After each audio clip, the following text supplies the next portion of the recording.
Remember the time when sitcoms were supposed to be comfortable and all, but every now and then they gave you a huge jab in the stomach? The very special episodes that came on with tinned laughter and went off with trauma that you couldn't shake off?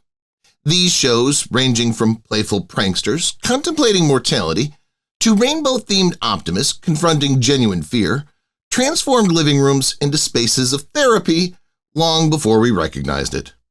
Today, we're digging into those moments, the ones that dared to go dark between commercial breaks. Even Roseanne, the queen of kitchen table truth bombs, could not have resisted getting into the emotional ambush. Buckle up, it's the lying of the laugh track this time. Number 8. Growing Pains, Second Chance, ABC. Now, Growing Pains ran from 1985 to 1992. You know the drill. Alan Thicke as Jason, the psychiatrist dad who never noticed his son was basically a teenager who spent his time as a con artist in training. Joanna Carnes as Maggie, holding down the fort and doubtlessly questioning every life choice she's ever made. Kirk Cameron as Mike, doing a great job of perfecting the art of the scheme. Tracy Gold as Carol makes straight-A students everywhere feel inadequate. Jeremy Miller as a likable son, Ben. Ashley Johnson as the precocious youngest child, Chrissy. And finally, Leo DiCaprio as Luke Brower, the add-on son that no one asked for. It was usually that way. Mike would blow off a pyramid scheme most of the weeks, Carol's perfectionism reaching anxiety-inducing levels, and then Alan Thicke would wrap it up with another corny dad joke that would fuel Iowa for a year. Then came the Season 4 episode Second Chance, which aired on April 12, 1989. And suddenly your relaxing television show became an after-school special that you could not escape, no matter how quickly you ran for the remote. Carol's boyfriend, Sandy, played by a pre-misfire Matthew Perry, when he was still mastering that Chandler Bing swag, was a charming, witty, and handsome college student who was meant to be Carol's perfect dream man. He was on the dean's list, charming and charismatic, an all-around great man with undeniable charm who made Carol smitten from the moment she saw him. The character in particular was written over the course of a 3-episode arc to give viewers the time to like and sympathize with him before his sudden death, which made the end all the more poignant and surprising for a family sitcom. Beneath Sandy's positive traits lay an unhealthy relationship with alcohol. Sandy had gotten into an accident from an overnight drinking spree, and the police were already discussing drunk driving charges. Suddenly, Carol, Maggie, and Jason were racing to the hospital, and the episode shifted from sitcom to gut punch in about 30 seconds flat. It was messy, immediate, and horrific. The kind of reality check sitcoms usually saved for Sweeps Week, except this one wasn't going away. At the hospital, Sandy appeared to be fine. He was being his charmingly sarcastic self with all his one-liners, reassuring Carol that everything was going to be all right. And we were all warmed by this seemingly happy ending. And then Mike, of all people, the guy who spent 4 seasons avoiding responsibility like it was an Olympic sport, delivered the news that would haunt us for weeks afterwards. No fade to commercial break, no Jason swooping in with comforting words, just the crushing reality that sometimes people die. And there's no rewind button. For a show that built its brand on family hugs and gentle lessons delivered with the subtlety of a Hallmark card, Second Chance offered something Growing Pains rarely did. A harsh reminder that some mistakes can't be undone, even when your dad's a psychiatrist with all the answers and a perfectly feathered haircut that never moves. Number 7. Punky Brewster, The Reading Game, NBC and syndication. Punky Brewster ran from 1984 to 1988, delivering 86 episodes of rainbow-colored optimism and mismatched shoes that somehow became a fashion statement. Soleil Moon Frye played Punky, the orphan with a magical smile and can-do attitude that can fix anything in the world, which can make any motivational speaker jealous. Most weeks, it was Henry being miserable about modern life, while Punky and her friends got into the innocent kind of trouble that your parents were nostalgia for in their own childhoods. But then Season 4 dropped, The Reading Game, which aired in 1988. And suddenly, this sugary sitcom ran straight into a horror movie, all because of a bottle under the sink. The story began innocently enough, like most suburban disasters. Sherry's cousin Paula showed up. Talented artist, everybody's favorite guest star, apparently perfect. Paula continued to avoid this art contest application, making excuses each time someone nudged her in the direction of filling it out. It turns out Paula was hiding a secret that will make every adult lose their mind. She couldn't read, at least not well enough to matter when it counted, and most definitely not well enough to decipher warning labels on household products that might kill your little brother. Bobby drank fabric softener.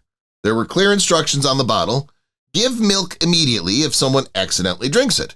Simple enough for anyone who's made it past first grade, but Paula stood there frozen, staring at words she couldn't decode and watching her brother potentially die because she couldn't read a label literally designed to save lives. Luckily, Punky and Sherry sprang into action like little superheroes with the improved comprehension of reading and saved Bobby in the nick of time. But the damage was done, not to Bobby, but to any illusion that Paula's secret was harmless. By the end, Paula promised to learn, joking that she'd start with every cleaning product in the house. Number 6. Roseanne, Crime and Punishment. Roseanne was not playing by anyone's rules, not network standards, not family sitcom conventions, and certainly not the unwritten law that working-class families had to be noble saints or comic relief. From 1988 to 1997, it provides us with 9 seasons of blue-collar reality checks.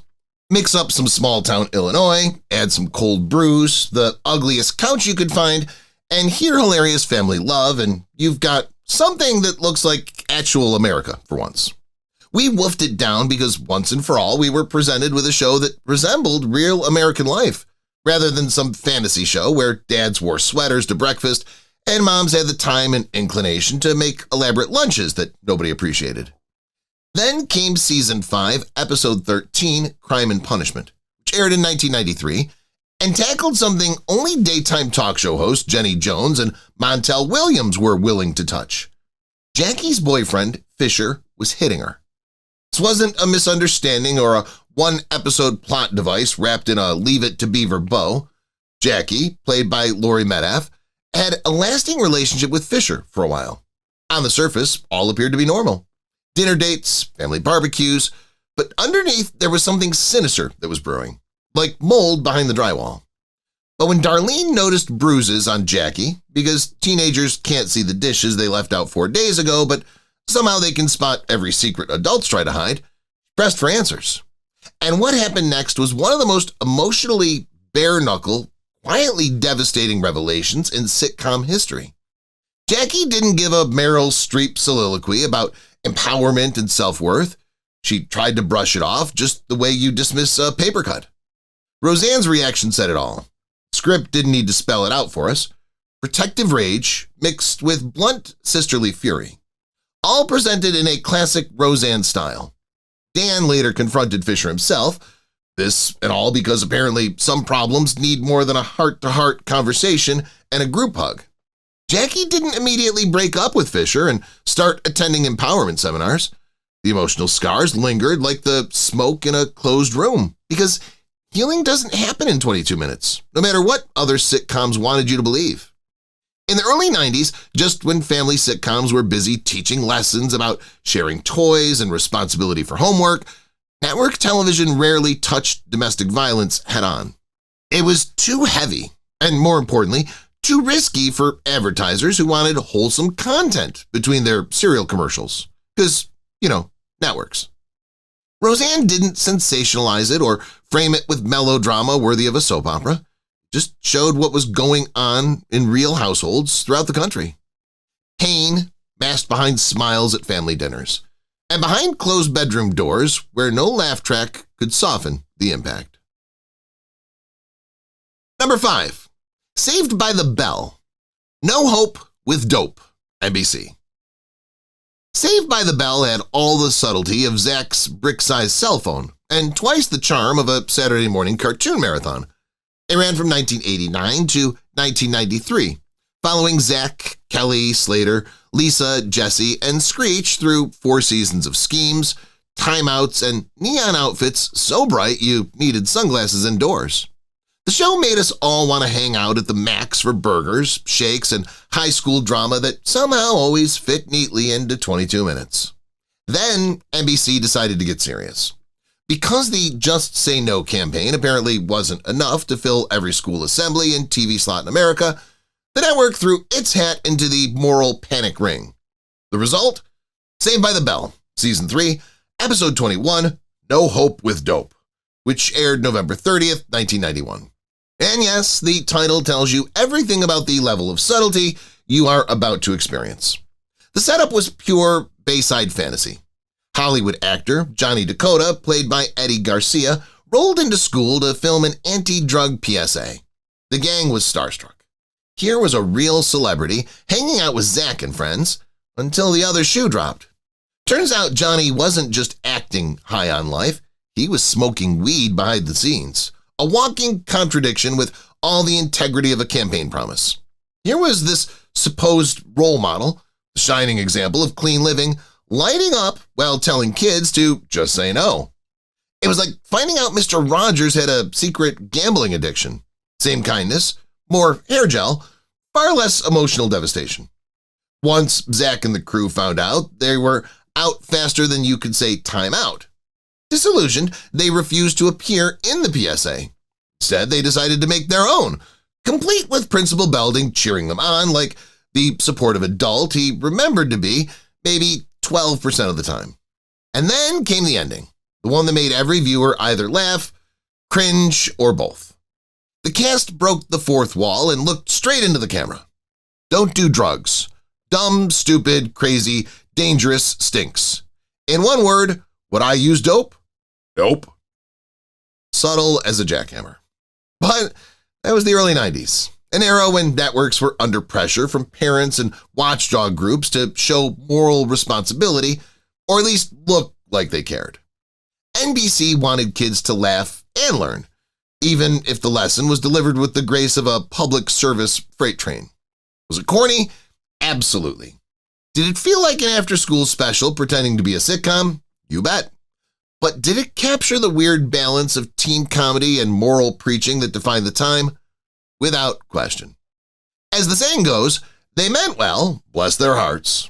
No Hope with Dope may not have been cool, but it was earnest. A time capsule of the don't do drugs era. Part PSA, part parody, all sincerity. Equal parts sincere and absurd. Exactly like the show itself. Number 4, Silver Spoons, Spare the Rod, NBC and syndication. Remember Silver Spoons? It aired from 1982 to 1987, and it churned out 116 episodes of pure wish fulfillment TV. Ricky Schroeder appeared as Ricky Stratton on the doorstep of Edward Stratton III, who was played by Joel Higgins. This rich man who basically never grew up and had no idea he had a child at all. Suddenly, this man-child, surrounded by toys, had to figure out how to be an actual father. But then came Season 2, Episode 17, Spare the Rod, which aired on March 24th, 1984. And the show chose to get real in the heaviest way possible. See, Ricky befriended this kid, Toby, played by Minnow Palou, who appeared on the first scene with a broken arm, then with bruises. When you couldn't ignore the pattern anymore, the truth came out. Toby's dad was abusing him. Talk about whiplash. The same Edward Stratton who rode a tiny train through his mansion and danced to the Pac-Man theme in his arcade went toe-to-toe with Toby's father, Larry, who basically dared Edward to call the cops, insisting no court was going to take a kid away from his parent. Edward's comeback? This gut-wrenching story about serving on a hospital board and seeing a judge give an abusive father a second chance, and then seeing that same guy, weeks later, in court on charges of killing his kid. This wasn't your typical sitcom teachable moment. This was brutal. Here's what made it even more complicated. Larry admitted that he was abused as a kid too. He was stuck in the cycle. Afraid his son would hate him the same way he hated his own father, but he couldn't stop hitting him. The show managed to say what you're doing is wrong, while still making you feel something for this guy who was completely broken. For 1984, that's pretty bold stuff. Sure, there was still some of the show's usual vibe left. Toby made a joke about saving a cat named Brian Setzer because, hey, it was the 80s and the stray cats were everywhere. But the ending didn't go for cheap laughs. Toby went to live with his aunt while his dad got help. And in this moment, that should have felt manipulative, but somehow it didn't. Toby hugged his father and told him that he loved him. Hope and do not pretend that all of a sudden things were okay. The real kicker came when Edward realized that being a dad wasn't something you figured out once. It was an ongoing process that required constant effort. For those of us who grew up watching, it was unforgettable. Here was Silver Spoons. The show was built on rich kid fantasies and a father who collected toys, putting everything aside to address one of the darkest realities of childhood and still have faith in the possibility of healing. Number 3. Mr. Belvedere, The Counselor, ABC.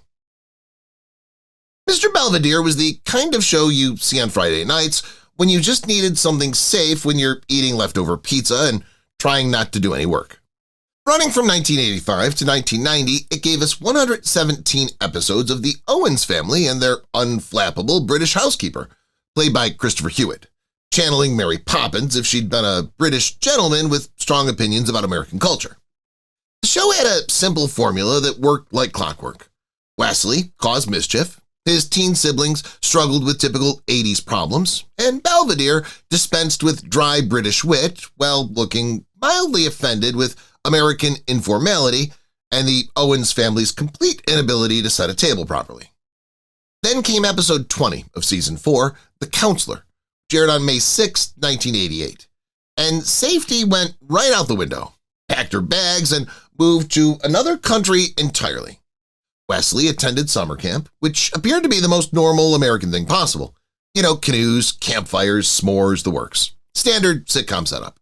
You're likely thinking of shenanigans, pranks perhaps, a food fight or two. You know, your usual Friday night family viewing. But then a male counselor crossed a line that went darker faster than you could register what was happening. Camp, Wesley wasn't merely suspicious.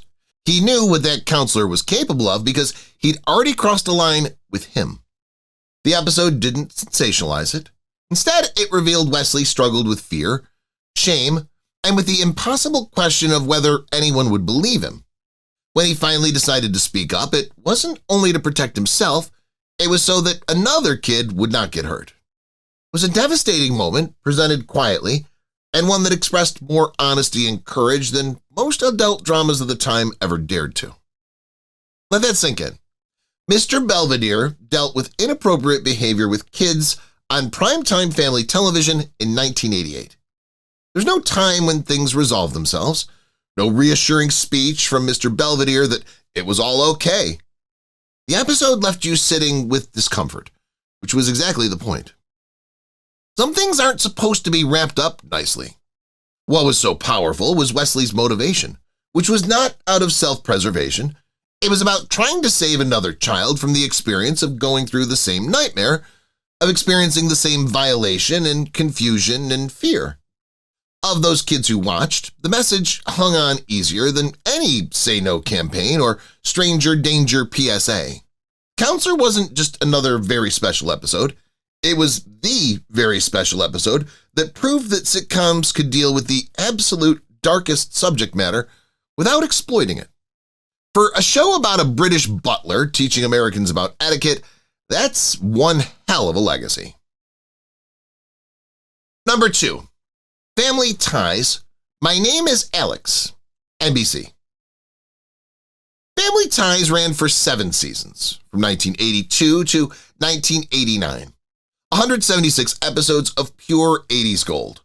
The show's hook was brilliant. Stephen and Elise Keaton, played by Michael Gross and Meredith Baxter, were ex-hippies trying to raise their kids in Reagan's America. Their oldest son, Alex, played by Michael J. Fox, was a full-blown young Republican who loved supply-side economics. Week after week, the laughs came from Alex getting into fights with his idealistic parents, and we all ate it up. But then came the My Name is Alex episode in the 5th season, which was broadcast as a 1-hour, 2-part special on March 12, 1987. What began like any other episode turned into probably the wildest thing any sitcom had ever attempted. The story was about Alex's friend, Greg McCormick, played by Brian McNamara, who had died in a car accident while running an errand Alex had refused to help out with because he was too busy with his studies. The guilt consumed him. He should have been in that car, and that simple fact shattered his carefully maintained confidence. The first half played out like business as usual. Cattinsons mourned Greg's loss. The jokes were lighter, but there nonetheless. And that familiar living room set stayed put. Then the second half commenced, and family ties became something completely unrecognizable. The cozy Catton home vanished, replaced by darkness and almost bare sense. Alex had himself sitting with an unseen therapist, and suddenly you weren't watching Thursday night television anymore. It felt like live theater. Flashbacks to Alex's childhood and family life materialized around him while he was attempting to make sense of his grief. At one point, he cried out. It was a gut punch of a line you didn't expect to hear on a sitcom sandwiched between Pepsi and Kodak commercials. We'd gone from watching a sitcom to watching a one-man play about mortality. The ending wasn't wrapped up in a neat little bow either, but there was hope.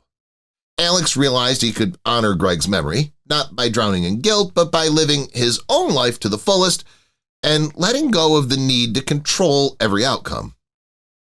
It was about growth, not closure. People lost their minds. The episode swept the Emmys, winning for writing and technical direction, while Michael J. Fox won his second consecutive Emmy for lead actor in a comedy series, thanks largely to this powerhouse of a performance. But the real victory was proving that network television could take massive risks and actually pull them off. For those of us who were able to catch it that Thursday night, My Name is Alex was the kind of episode that stayed with us long after the credits rolled. Years later, you'd still be thinking about it every time someone mentioned family ties. Not the Republican jokes or the 80s fashion even, but that night that Alex P. Keaton completely fell apart and took us all with him. Number 1. Family Ties. Give Your Uncle Arthur a Kiss. NBC. Family Ties ran from 1982 to 1989, turning 7 years of family dinners and political debates into one of the sharpest sitcoms of its time. The premise was simple. Stephen and Elise Keaton were two ex-hippies trying to raise 3 kids in Reagan's America. They believed in peace and social change. Their son Alex believed in capitalism and stock portfolios. Every week, the Keatons clashed, laughed, and somehow found their way back to each other. It was brilliant, funny, and quietly political. A sitcom that made people think without ever stopping them from laughing.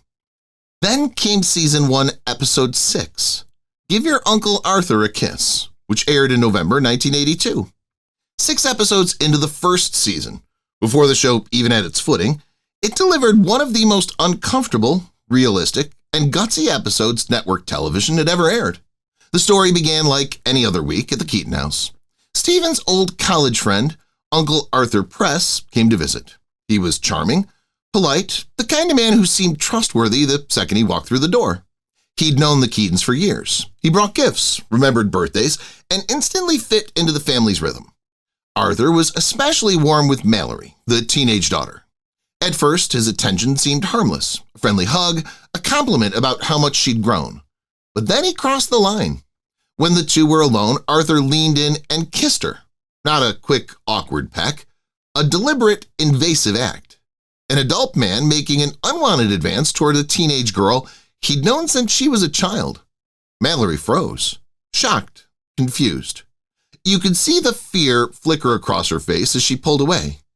In that moment, the bright, comfortable world of Family Ties suddenly cracked open. The show that usually ran on good-natured banter and moral debates had turned painfully real. What made the scene so powerful was its simplicity. There was no loud music, no exaggerated acting, just a teenage girl realizing that someone she trusted had done something unforgivable. When she told her parents, the house didn't explode with shouting or outrage. It felt quiet. The disbelief was worse than anger. Arthur denied it. Mallory hesitated. The family stood between trust and betrayal, unsure what to do next. And then, just like that, he left. No confrontation, no punishment, no moral of the week ending. The episode faded out, leaving the Keatons and the audience stunned. There were no easy answers because that's how these moments happen in real life, suddenly, quietly, and without closure. What Family Ties did was extraordinary for 1982 television. It didn't sensationalize the event or preach a lesson. It showed the truth that abuse can happen in ordinary homes, committed by people who look safe. The episode reminded viewers that danger isn't always a shadow in an alleyway. Sometimes it's a smile at the dinner table. As the saying goes, a smiling face may hide a broken heart or something far worse. This was that truth laid bare in primetime. By ending in silence instead of resolution, the show forced the audience to sit with the discomfort. It left you angry, uneasy, and thinking, which is exactly what made it brave.